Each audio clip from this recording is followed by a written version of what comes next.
ជំរាបដល់លោកស្រីនេះគឺមានន័យថាខ្ញុំចង់ឆ្លើយទៅលើលោកហ៊ុនម៉ាណែតដែលបានប្រកាសផ្សាយជាញឹកញាប់បានមានប្រសាសន៍ថាយ៉ាងម៉េចខ្ញុំសូមឲ្យលោកស្រីស្ដាប់បន្តិចទៅបាទនេះព្រោះជាផលលោកផ្ទាល់ហើយនេះចាក់ទៅចាំមើលជាពលរដ្ឋខ្មែររបស់យើង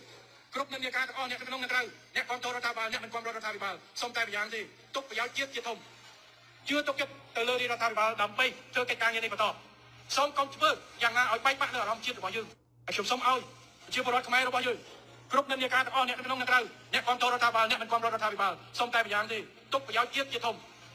ជឿទុកចិត្តទៅលើរដ្ឋាភិបាលដើម្បីធ្វើកិច្ចការងារនេះបន្តសូមកុំធ្វើយ៉ាងណាឲ្យបែកបាក់នៅអារម្មណ៍ជាតិរបស់យើងហើយខ្ញុំសូមឲ្យជាពលរដ្ឋខ្មែររបស់យើងគ្រប់និន្នាការទាំងអស់អ្នកក្នុងនិងក្រៅអ្នកគ្រប់គ្រងរដ្ឋាភិបាលអ្នកមិនគ្រប់គ្រងរដ្ឋាភិបាលសូមតែម្យ៉ាងទេទុកប្រយោជន៍ជាតិជាធំជឿទុកចិត្តទៅលើរដ្ឋាភិបាលដើម្បីធ្វើកិច្ចការងារនេះបន្តលោកបានដឹងហើយបានលឺហើយសំណួរហ្នឹងសំណួរពោហ្នឹងខ្ញុំយល់ថាមានចំណែកខ្លះដែលយើងគួរពិចារណាថាការធ្វើវាតែងតែមានខុសមានត្រូវមានល្អមានអាក្រក់ហើយត្រូវពេលត្រូវវេលាតែលោកមានប្រសាសន៍នេះគឺថាហាក់ដូចជាខ្ញុំមិនទាន់ថាចំល្អទេពេលដែលមានប្រសាសន៍នេះគឺវាមានន័យថាវាហាក់ដូចជាភាសាតកិតជាតិជាធំជាតិជាធំហ្នឹងគឺជាតិណាជាតិយួនជាតិចិនជាតិខ្មែរជាតិថៃពួកយើងកំពុងតែវាប៉ះពាល់ដល់អារម្មណ៍ប្រជាពលរដ្ឋខ្មែរខ្លាំងណាស់ដែលលោកមានប្រសាសន៍អញ្ចឹងដូច្នេះខ្ញុំដោយសារថាបើគិតប្រយោជន៍ជាធំខ្ញុំចង់បង្វិលអារម្មណ៍មកបន្តិចទៅវិញតែចង់និយាយថាចេះ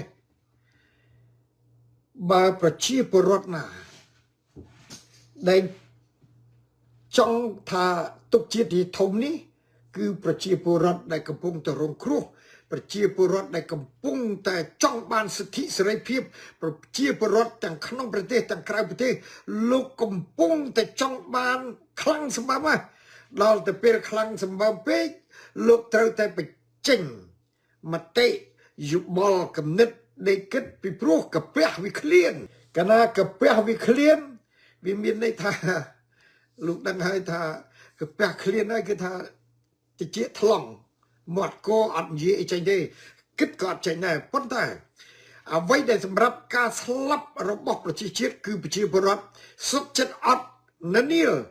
គឺត្រូវតែតស៊ូទាំងអស់គ្នាហើយកន្លែងនេះហើយបានជាប្រជាពលរដ្ឋហ៊ាននិយាយដល់និយាយការពិតទៅវាទៅជាគេចោទថាយើងទៅជាអ្នកប្រឆាំងហើយទៅជាពួកដែលគេហៅថាជ្រុលនិយម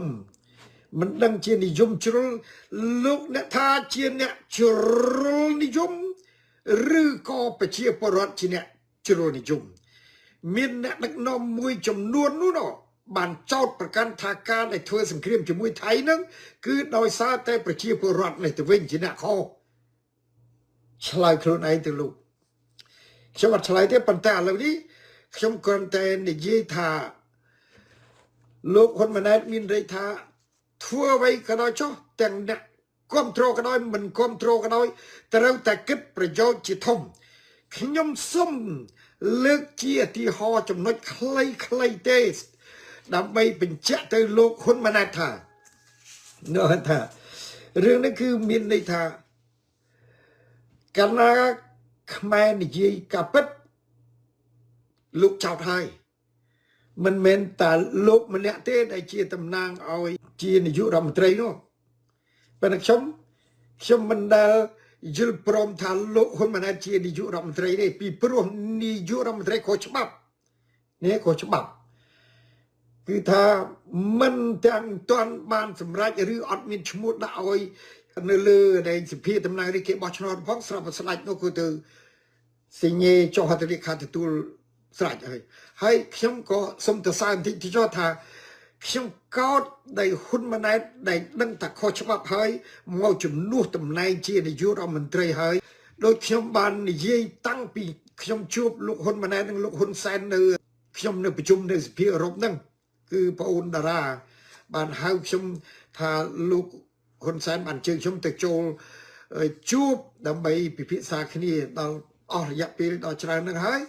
ខ្ញុំនេះក៏សួរចាញ់ពេលខ្ញុំចេញមកហើយខ្ញុំចេញមកខ្ញុំជួបក្មួយម្នាក់ថាក្មួយតែក្មួយគិតថាតើបន្ទាប់ពីឪពុកហ្នឹងដល់ពេលវេនក្មួយទេក្មួយហ៊ុនម៉ាណែតបាននិយាយថាអូវៃឆ្ងាយមិនងាយទេស្អីស្អីចឹងទៅខ្ញុំពីព្រោះខ្ញុំមើលឃើញបានខ្ញុំសួរសំណួរហ្នឹងឥឡូវចេញមកគឺការពិតហើយអញ្ចឹងខ្ញុំចង់លើកនិយាយការពិតនេះណាប្រកាសដល់សាធារណជនទាំងអស់ទាំងខ្មែរលើខ្មែរក្រមខ្មែរកណ្ដាលទាំងអស់ឲ្យយល់ឲ្យដឹងថារឿងតែពាក្យផ្លិតពាក្យពិតនេះគឺវារែងស្លែងឃើញទេកន្លែងនេះហើយបានជាខ្មែរយើងអត់ហ៊ាននិយាយទេពួកពាក្យថានិយាយទៅតកាន់តខឹងហើយដល់តខឹងអានឹងហើយរឿងអីយើងមើលតែប្អូនម្នាក់ដែលម្ដាយគាត់នោះអាយុ102ឆ្នាំហ្នឹងគាត់និយាយថាគាត់ស្អប់ណាស់ពួកគាត់តស៊ូពួកអាយុនេះជាមនុស្សដែលសម្លាប់ខ្មែរសម្លាប់ទីហ៊ានអ្នកតស៊ូទាំងអស់ឲ្យតែឃើញអ្នកតស៊ូឲ្យតែឃើញអ្នកល្អគឺជាល្បិចកិច្ចកលគេរកមធ្យោបាយដើម្បីវាយបំបាក់ដោយបំបែកបំបាក់គណៈបកដែលខ្មែរក្រហមគណៈបកសាសើសានគណៈបករ៉ានរិទ្ធអញ្ចឹងសម្រាប់បានវិធីសាស្ត្រយកឡានមកបុកសម្រាប់មនុស្សនេះហើយបានធ្វើឲ្យខ្មែរមិនហ៊ាននិយាយហើយដល់មិនហ៊ាននិយាយតែនិយាយទៅគឺវាត្រូវតែទទួលបន្ទុកមកខ្លួនឯងហើយប្អូនដែលនិយាយថាគ្រាន់ពាក្យថាយួនមួយម៉ាត់មិនក៏បានទៅជាចាប់គ្នាដាក់គុកចុះត្រង់ដែងប្អូនក្មួយហ៊ុនម៉ាណែតនិយាយថាអាសៀមស្អីនោះដែងមកប្លន់ដីទឹកទល់ឯងយើងឯទាំងអស់នេះហើយđâyក៏បញ្ជាមិនក៏និយាយបាននាំឲ្យប្រជាពលរដ្ឋទាំងអស់បាននាំគ្នានិយាយទៅសៀមបានសៀមមិនក៏ថាបានចុះយួនមិនក៏ថាបានតើលោកបកស្រាយប្រាប់ប្រជាពលរដ្ឋទាំងអស់បានទេនេះហើយតើនឹងគិតជាតិជាធំទេជាតិយួនជាធំមិនយ៉ាងម៉េចឬក៏ជាតិសៀមជាធំមិនយ៉ាងម៉េចយើងតើតែនិយាយគ្នាច្បាស់លាស់កុំឲ្យថាគណៈការនិយាយត្រឹមត្រូវទៅវាទៅជាបង្កើតច្បាប់ស្អីសោះបែបយ៉ាងតាមការពិតទៅយើងត្រូវសួរទៅគណៈបកប្រជាជនវិញថាតើមួយកំឡុងកាលនៃ45ឆ្នាំនេះលោកបានធ្វើអីខ្លះគឺការសង្កេតឃើញរបស់ប្រជាពលរដ្ឋគឺប្រជាពលរដ្ឋអស់លែងមានជំនឿហើយ